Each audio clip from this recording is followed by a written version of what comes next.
بسم اللہ الرحمن الرحیم۔ السلام علیکم ورحمۃ اللہ وبرکاتہ۔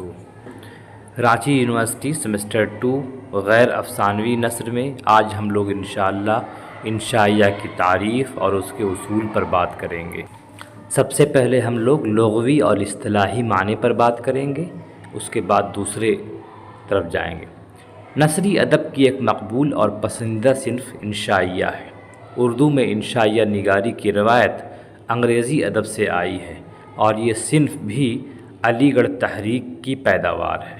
مطلب علی گڑھ تحریک کے زیر اثر جن اصناف کو فروغ حاصل ہوا اس میں ایک صنف انشائیہ بھی ہے۔ بعض اہل قلم مضمون اور انشائیے میں فرق نہیں کرتے، حالانکہ انشائیہ تحریر کی ایک منفرد صورت ہے اور نثری ادب میں اس کا ایک الگ مقام ہے۔ اردو میں مضمون اور انشائیہ دونوں کے لیے ایسے کی اصطلاح رائج ہے۔ ایسے فرانسیسی لفظ ایسائی سے مشتق ہے۔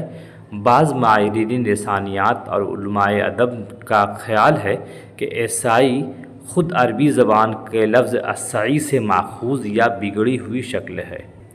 فرانسیسی زبان میں اس کے معنی کچھ کہنے کی کوشش کے ہیں۔ یہ معنی السعی کے معنی سے بہت قریب ہے۔ عربی میں السعی کے معنی بھی کوشش کے آتے ہیں۔ انگریزی ادب کے معروف ادیب بیکن نے لائٹ ایسے کو ایسی ہلکی پھلکی اور مختصر تحریر کہا ہے جس میں بغیر کسی کھوج اور تجسس کے حقیقت کا اظہار ہو۔ اردو میں اس قسم کے مضامین کے لیے انشائیے کا لفظ وضع کر لیا گیا ہے۔ ادب میں انشائیے کا معنی ہے بات سے بات پیدا کرنا، عبارت کو سجانا اور آراستہ کرنا۔ اصطلاح میں انشائیہ اس تحریر کو کہتے ہیں جس میں کسی اہم یا غیر اہم واقعے، کسی خیال یا کسی جذبے یا کسی لمحاتی کیفیت کو پرلطف انداز میں پیش کیا گیا ہو۔ یا انشائیہ اس تحریر کو کہتے ہیں جس میں قلمکار اپنے ذاتی تجربات یا تاثرات کو دلچسپ، شگفتہ اور منفرد انداز میں پیش کرے اور دل کی باتیں مزے لے لے کر بیان کرے۔ دوسرے لفظوں میں اس کی تعریف یہ ہے کہ انشائیہ وہ صنف ہے جس میں کوئی بات اس طرح کہی جاتی ہے کہ پڑھنے والے کا جی خوش ہو جاتا ہے، اسے پڑھ کر اس کا دماغ سوچنے پر بھی مجبور ہوتا ہے اور اسی طرح اس کے ذہن میں گدگدی بھی ہونے لگتی ہے۔ انشائیہ نگار کے الفاظ گلہائے رنگا رنگ سے سجے ہوتے ہیں۔ وہ کاغذ کے چمنستان کو مختلف خیالات، تاثرات، مشاہدات، محاورات اور مزاحیہ استعارات کے رنگ برنگے پھول بوٹوں سے بھر دیتا ہے۔ تنقیدی لہجہ انشائیہ نگار کی خوبی ہے۔ انشائیہ لکھنے والے کی نگاہ کسی ایک واقعے، قصے یا حادثے پر نہیں ہوتی، بلکہ وہ ایسا اچھوتا انداز اختیار کرتا ہے جس میں قاری کی دلچسپی کو اپنا مقصد بتاتا ہے۔ اس کی تحریر میں نہ سنجیدہ پن ہوتا ہے اور نہ رنج و غم کا اظہار۔ انشائیہ میں کہانی پن ادبی جرم ہے۔ خیالات کی بے ترتیبی انشائیے کا حسن ہے۔ انشائیہ ادب کی ایک نہایت ہی لطیف صنف ہے۔ کسی مضمون کو جب ایک خاص انداز میں تحریر کیا جاتا ہے جس کی بے ترتیبی کا اپنا ایک ربط ہوتا ہے اور بات سے بات نکلتی چلی جاتی ہے، بظاہر اسی بے ترتیبی سے وجود میں آنے والے صنف کو جس میں ایک شعوری ربط و تسلسل قائم رہتا ہے انشائیہ کہتے ہیں۔ اردو ادب میں بہت سی اصناف عربی، فارسی اور مغربی ادب سے مستعار ہیں۔ جس طرح چراغ سے چراغ جلانے کی روایت بہت قدیم ہے، اسی طرح تحقیق و تنقید کے ذریعے علم و ادب ارتقاء پذیر رہتے ہیں جس سے نت نئی چیزیں ہمارے سامنے آتی رہتی ہیں۔ ایک اچھے انشائیہ کی پہچان یہ ہے کہ آپ اس کے مطالعے کے بعد کتاب کو چند لمحوں کے لیے بند کر دیں گے اور انشائیہ میں بکھرے ہوئے بہت سے اشارات کا سہارا لے کر خود بھی سوچنے اور محظوظ ہوتے چلے جائیں گے۔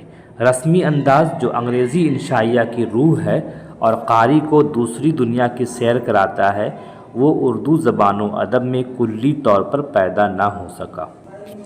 اردو انشائیہ کے لیے بے تکلف، غیر آرائشی اور آزاد مزاجی کو آزمانے کے بجائے عربی، فارسی اور ترکی زبانوں کی انشاء پردازی اور ان زبانوں کے اسلوب کو زیادہ قبول کیا گیا۔ چنانچہ مصنف اور قاری کے درمیان ایک وسیع خلیج حائل رہی۔ اب ہم لوگ انشائیہ کی خصوصیات پر بات کریں گے کہ انشائیہ دوسری اصناف سے الگ کیسے ہے۔ انشائیہ کی خصوصیت یہ ہے کہ اس میں مصنف یا انشائیہ نگار کی شخصیت صاف طور پر نظر آتی ہے۔ چونکہ انشائیہ نگار واقعات سے زیادہ تأثرات کو اہمیت دیتا ہے اور اپنے تأثرات کو ہی پیش کرنے کی کوشش کرتا ہے، اس لیے اس شخصیت کی جھلک اس میں صاف دکھائی دینے لگتی ہے۔ انشائیہ کی ایک خصوصیت یہ بھی ہے کہ وہ اصول اور شرائط سے پاک ہے۔ انشائیہ نگار جس طرح چاہے اپنے خیالات اور تاثرات کو پیش کر سکتا ہے جس سے قاری کو لطف آئے۔ اسی طرح اس میں موضوع کی کوئی قید نہیں، وہ دنیا کے کسی بھی موضوع پر لکھ کر اپنے تاثرات کو پیش کر سکتا ہے، لیکن ضروری یہ ہے کہ ان باتوں میں تازگی اور شگفتگی ہو۔ اس طرح یہ بھی ضروری ہے کہ انشائیہ نگار اخلاقی حدود میں رہے، یعنی وہ لطف و لذت پیدا کرنے کے لیے اخلاقی حدود کو پار نہ کرے، ورنہ اس کا انشائیہ ادب کے دائرے سے نکل جائے گا۔ اسی طرح انشائیہ نگار اپنے انشائیے کے ذریعے کوئی پیغام نہیں دیتا یا تلقین نہیں کرتا، یعنی انشائیہ نگار پڑھنے والے کو کوئی پیغام دینا نہیں چاہتا اور نہ ہی اس کے سامنے کوئی مقصد ہوتا ہے، بس اس کا کام ہوتا ہے کہ اپنی بات یا تاثرات کو مزے لے لے کر بیان کرے، لیکن غیر شعوری طور پر اگر کوئی مقصد ظاہر بھی ہو جاتا ہے تو اس سے انشائیہ نگاری پر کوئی فرق نہیں آتا۔ انشائیہ کی ایک خصوصیت یہ بھی ہے کہ اس میں طنز و مزاح کا پہلو بھی پایا جاتا ہے، لیکن یہ اس کا لازمی جز نہیں ہے، بلکہ انشائیہ نگار چاہے تو طنز و مزاح کا استعمال کر سکتا ہے جس سے انشائیے کی خوبصورتی اور بڑھ جاتی ہے۔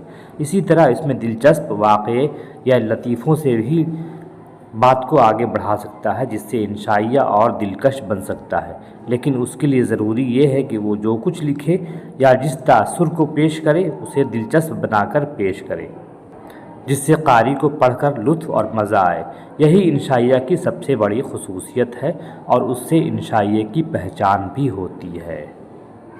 اب ہم دیکھیں گے کہ انشائیہ اور مضمون میں کیا فرق ہے، کیونکہ دونوں کے لیے ایسے کی اصطلاح رائج ہے۔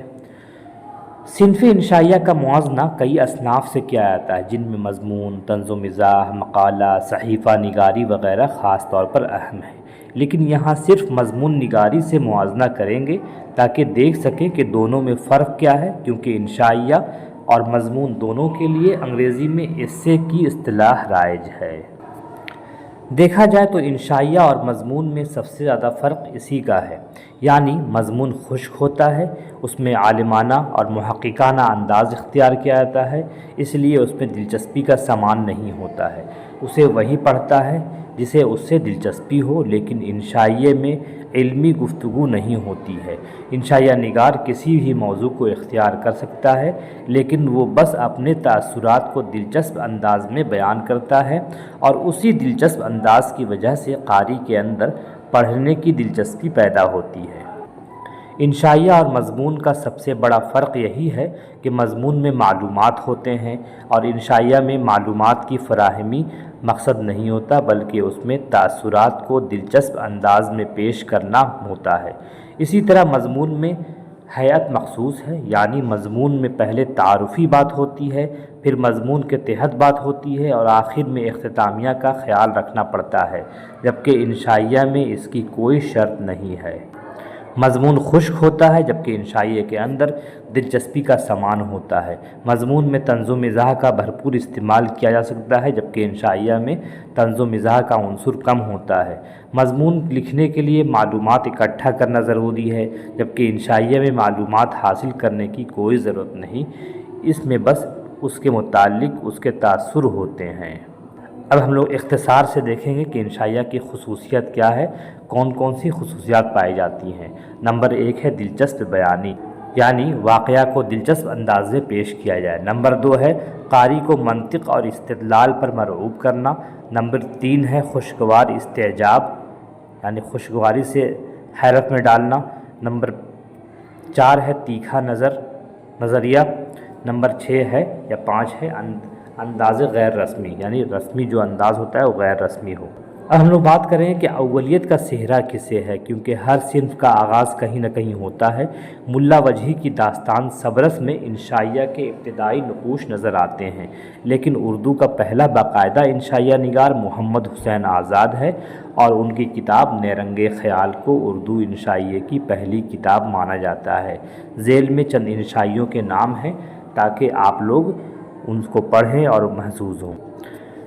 محمد حسین آزاد کے انشائیہ ہیں، ایک ہے گلشن امید کی بہار، سر سید احمد خان کا انشائیہ ہے امید کی خوشی، گزرا ہوا زمانہ، عبدالحلیم شرر کا انشائیہ ہے مغرور جوتا، ہم، خواجہ حسن نظامی کا ہے جھینگور کا جنازہ، مچھر، مٹی کا تیل، دیا سلائی، مکھی، سجاد حیدر یلدرم کا ہے مجھے میرے دوستوں سے بچاؤ، رشید احمد صدیقی کا ہے ارہر کا کھیت، وکیل صاحب، چارپائی، پطرس بخاری کا ہے کتے، ہاسٹل میں پڑھنا، سنیما کا عشق، حاجی لقلق کا ہے 420، کرشن چندر کا ہے ہوائی قلعے، رونا، غسلیات، کمال الدین کا ہے چمچہ، شفیقہ فرحت کا ہے کرسی، کنہیا لال کپور کا ہے چینی شاعر، مشتاق احمد یوسفی کا ہے جنون لطیفہ، اور مشتبہ حسین کا ہے مرزا کی یاد میں۔ یہ وہ انشائیے ہیں جن کو پڑھ کر آپ کو اندازہ ہو جائے گا کہ انشائیہ کیا ہے، اس کی فنی خصوصیات کیا ہے۔ مزید مطالعے کے لیے آپ درج ذیل کتابوں سے مستفید ہو سکتے ہیں۔ پہلی کتاب ہے انشائیہ اور انشائیے، سید محمد حسنین کی 1958 میں کتاب شائع ہوئی ہے، بہت اہم اور کارآمد کتاب ہے، ایجوکیشنل بک ہاؤس علی گڑھ سے چھپتی رہی ہے۔ اس کتاب سے آپ مستفید ہو سکتے ہیں، اس میں انشائیے بھی شامل ہیں۔ دوسری کتاب ہے انشائیہ کے خد و خال، وزیر آغا کی کتاب ہے 1991 میں شائع ہوئی۔ تیسری کتاب ہے انشائیہ کی روایت، محمد اسد اللہ کی، 2015 میں شائع ہوئی۔ نمبر 4 ہے انشائیہ کی بنیاد، سلیم اختر کی، 1986 عیسوی میں۔ آخری کتاب ہے اردو انشائیہ اور 20ویں صدی کے انشائیہ نگار ہاجرہ بانو، 2013 عیسوی۔